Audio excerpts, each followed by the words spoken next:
ఓ మహాభక్తుని యొక్క ప్రార్థన చేయగా జరిగిన ఒక అద్భుతమైన కార్యమును గురించి ఈ లేఖనం మాట్లాడుతూ ఉంది. ఆ భక్తుడెవరో మనకు తెలుసు. ఆయన పేరు ఏలియా. ఎవరండి ఆయన పేరు? ఈ ఏలియా అనే భక్తుడు ప్రార్థన చేయగా 3.5 సంవత్సరాలు, సుమారుగా 42 నెలలు భూమి మీద వర్షము కురియలేదట. భూమి తన ఫలమును ఇవ్వలేదట. ఆ తర్వాత అదే ఏలియా భక్తుడు మరలా ప్రార్థింపగా వర్షము కురిసింది, భూమి తన ఫలమును ఇవ్వగలిగింది. జాగ్రత్తగా విందాం అందరం కూడా. ఓ భక్తుడు ప్రార్థన చేస్తే దేవుడు ఆకాశాన్ని మోయగలిగాడు. అదే భక్తుడు ప్రార్థన చేస్తే ఆకాశాన్ని తెరవగలిగాడు. ఆయనే ఏలియా మహాభక్తుడు. దేవునికి మహిమ కలుగునుగాక. ఏలియా ప్రార్థిస్తే ఆకాశము మూయబడింది. ఏలియా ప్రార్థించగా ఆకాశము తెరవబడింది.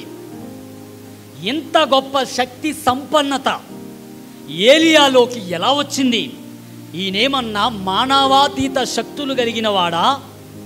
ఓ ప్రార్థనాపరుడు ప్రార్థన చేస్తే ఆకాశం ముయ్యబడ్డమేంటి, ఆకాశము తెరవబడ్డమేంటి? ఈయనేమైనా మానవాతీత శక్తులు కలిగిన వాడా? ఈయన అందరిలాంటి వాడు కాడా? మనలాంటి మనిషి కాడా అంటే బైబిల్ చెప్తుంది ఈయన మన వంటి స్వభావము గల మనుషుడే. బైబిల్ ఏలియాను గురించి చెబుతున్న మాట, ఏలియా మన వంటి స్వభావము కలిగిన మనుషుడే.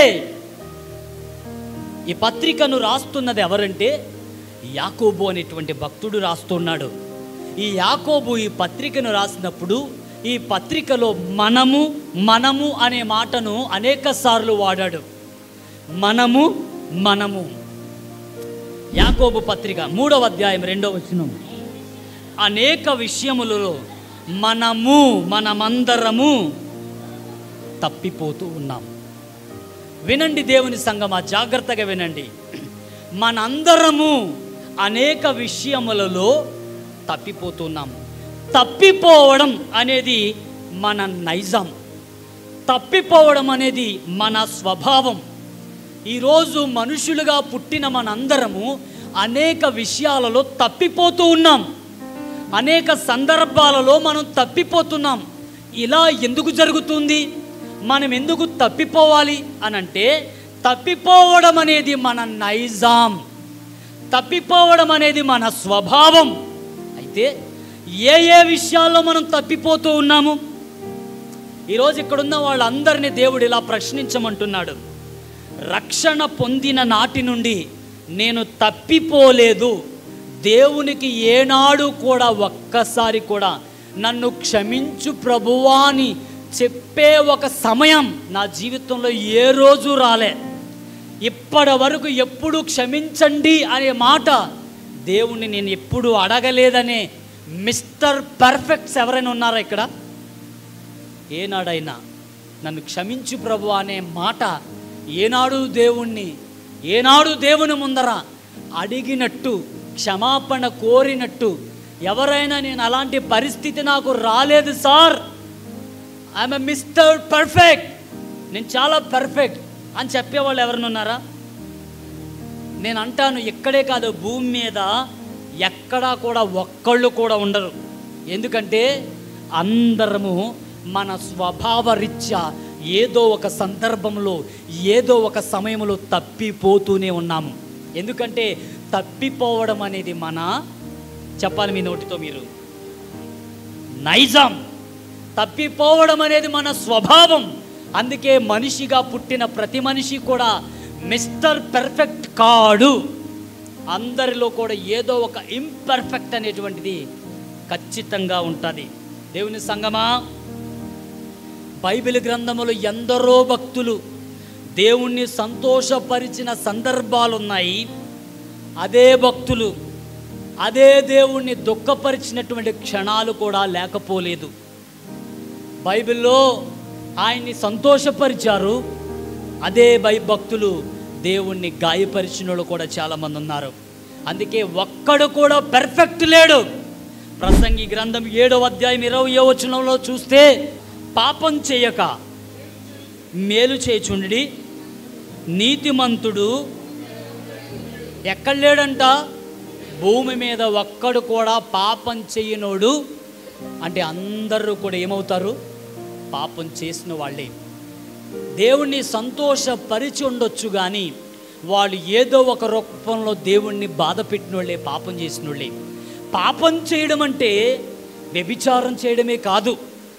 పాపానికి నేను నిర్వచనం ఇస్తున్నాను, అందరూ వినాలి. పాపం చేయడం అంటే వ్యభిచారం చేయడమే కాదు. పాపం చేయడం అంటే దొంగతనం చేయడమే కాదు. పాపం చేయడం అంటే దోపిడీ జరిగించడమే కాదు. అదొక్కటే అర్థం కాదు. నేను అంటాను, పాపం చేయడం అంటే దేవునికి ఆయాసకరం కలిగించే ప్రతిదీ కూడా పాపమేనండి. దేన్ని చూస్తే దేవుడు బాధపడతాడో, దేవుణ్ణి చూస్తే దేవుడు దుఃఖపడతాడో, దేన్ని నువ్వు చేస్తే దేవుడు కన్నీళ్లు కార్చుతాడో, అవన్నీ పాపం కిందకే వస్తాయి.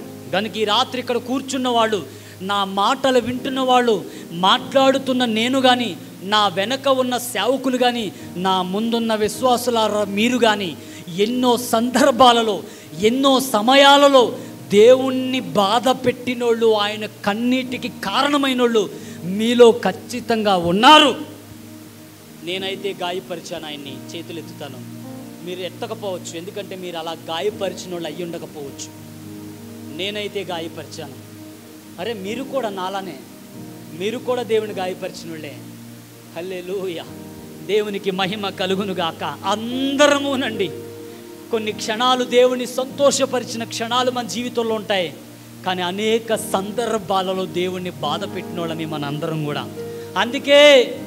అందుకే బైబిల్ చెప్తూ ఉంది, దేవునికి ఆయాసకరం కలిగించిన వాళ్ళు మీలో చాలామంది ఉన్నారు. దేవుణ్ణి బాధ పెట్టినోళ్ళు, పాపం చేయకుండా ఉన్నవాడు ఒక్కడు కూడా మనలో ఉండడు. లోకంలో భూమి మీద కూడా ఎక్కడ ఎవడు కూడా ఉండడు. కనుక దేవుణ్ణి నిజంగా బాధ పెట్టినోళ్ళే అయితే ఖచ్చితంగా ఈ మాట చెప్పాలి. దావీదు చెప్పినట్టు 139వ కీర్తనలో దావీదు ఇలా చెప్తున్నాడు చూడండి. 139వ కీర్తన 24వ చరణంలో దావీదు అంటున్నాడు, ఏమంటున్నాడు చూడండి ఒక్కసారి. నీకు ఆయాసకరమైన మార్గము నా యందు ఉందేమో చూడుము. చూసారండి, దావీదు అంటున్నాడు, దావీదు ఒప్పుకుంటున్నాడు. దావీదు అంటున్నాడు, నీకు ఆయాసకరం తెప్పించిన ఏదైనా నాలో ఉందేమో. ఏదో ఒక విషయంలో దేవుని దుఃఖపరిచిన వ్యక్తులే మనందరం కూడా. కనుక ఇప్పుడు దేవునికి మనం ఎలా ప్రార్థించాలో తెలుసా? దేవా, ఫలానా రోజు నిన్ను బాధపరిచానే, ఫలానా సందర్భంలో నిన్ను ఏడ్పించానే, ఫలానా సందర్భంలో నీ మనస్సును నొప్పించానే. ఖచ్చితంగా మనందరం ఒప్పుకోవాలి. ఎందుకంటే మనం అనేక సార్లు ఆయన్ని ఆయాసపరిచిన వాళ్ళమే. ఇక్కడ కూర్చున్న వాళ్ళు ఎవరు కూడా నేను దేవుణ్ణి ఆయాసపరచలేదండి, అసలు నేను ఎప్పుడూ పాపం చేయలేదండి అని మీరు ఎవరైనా అంటే ఖచ్చితంగా లేఖనం అంటది మీరు అబద్ధికులు అంటది. ఏమంటది చెప్పండి? అబద్ధికులు. మార్టిన్ లూథర్ అనేటువంటి ఒక ఆయన అంటాడు, క్రైస్తవులు అబద్ధాలు మాట్లాడరు, అబద్ధాలు పాడతారన్నాడండి. ఏమన్నాడు? క్రైస్తవులు అబద్ధాలు మాట్లాడటమే కాదు, అబద్ధాలు పాడతారంట. దాన్ని నిరూపించడం కోసం ఇలాంటి సంఘంలోని మార్టిన్ లూథర్ నిలబడి అంటాడు, ఒక అమ్మాయిని రమ్మంటాడు, ఒక ఆమెని. ఆమె వచ్చి పాట పాడమ్మా అంటది. పాట పాడనగానే ఆమె వచ్చి పాట పాడుతుంది. ఏమన్నా తెలుసా? వెండి బంగారాలు నా యొద్ద లేవు ప్రభువా, రిక్తహస్తములతో నేను నీ ముందరకు వచ్చాను ప్రభు అని పాడుతుంది. తీరా చూస్తే ఆమె మెడలో 7 వారాల నగలే ఎలా వేలాడుతూ ఉన్నాయి, చేతి నిండా ఉంగరాలు. ఏమండి, కానీ ఆమె పాడే పాట ఏంటంట? వెండి బంగారాలు నా యొద్ద లేవు, రిక్తహస్తాలతో ఖాళీ చేతులతో నేను. ఇప్పుడు అబద్ధాలు మాట్లాడిందా పాడిందో మీరు చెప్పాలి. మీలో చాలామంది అలాంటి పాటలు పాడేవాళ్ళు ఉంటారేమో. స్పెషల్ సాంగ్ కనుక మీకు ఇస్తే ఖచ్చితంగా మీలో చాలామంది అలాంటి పాటలు పాడతారేమో. యథార్థత దేవుని ముందర కావాలండి. మనం మంచోళ్ళము అని మనం అనుకుంటే సరిపోదు, దేవుడు చెప్పగలగాలి. మనం ప్రతి క్షణము కూడా ఏదో ఒక అబద్ధం ఆడుతూనే, ఏదో ఒక పాపం చేస్తూనే, ఏదో ఒక రూపంలో దేవునికి ఆయాసకరంగానే ఉంటూ ఉన్నాం. ఇప్పుడు దావీదు ఒప్పుకున్నట్టుగా, దేవా నేను ఎప్పుడైనా నీకు ఆయాసకరంగా ఉంటే ప్లీజ్ నన్ను క్షమించు ప్రభు అని అనగలగాలి. చెప్పండి ఒకసారి అందరూ చేతులు పైకెత్తి, ఒక చెయ్యి పైకెత్తి, నన్ను క్షమించు ప్రభువా.